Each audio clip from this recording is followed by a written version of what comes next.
So, good morning mga kaporsige. Grabe itong panahon, uwan-uwan na.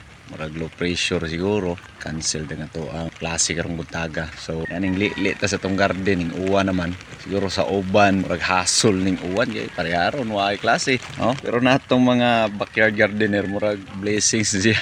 Murag nasib-save ka itong kusog ron. Pagkaos o pamisbis. So, ang langit mismo maoy nagbisbis ato ang mga pinanggang tanom. No? Indot na kayo. So, nali ta.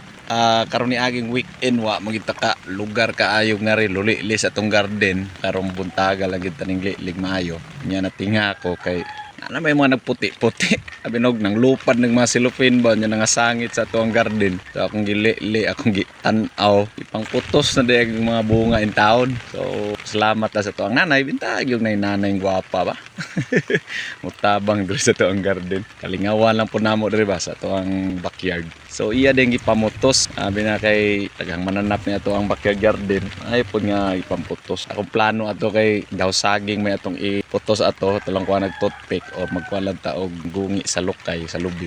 Pero mao lagi nabisita sa duha ka weekends nga nangagi.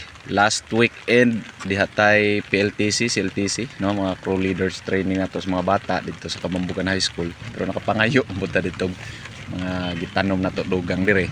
Nya karon na pod nga weekend diha tay joint encampment no sa tuang Boy Scout o Girl Scout.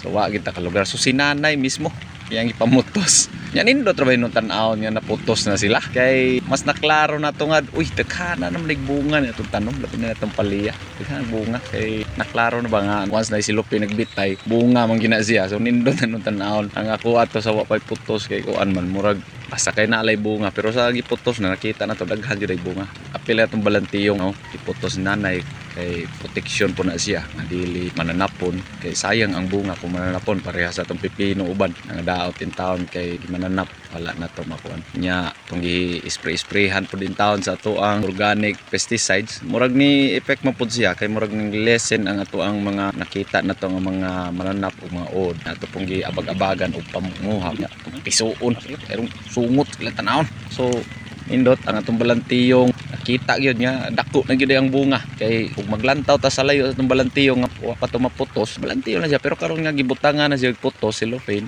dako na gyud siya tanawon murag makautan na gyud arong mga pila ka adlaw no pero naa sa paghihapoy mga wa maputos nga mga bunga so kana na lay ato anyang poston murag di pa man ta kalihok-lihok rog maayo sa atong backyard bali kay uwan man lagi rong adlaw siguro sa mga mawa na ning uwan pohon sunod adlaw mo na itong trabahoon atong poston no so mo lang mga kaporsige tugnaw nga kabuntagon grabe blessings uwan the best.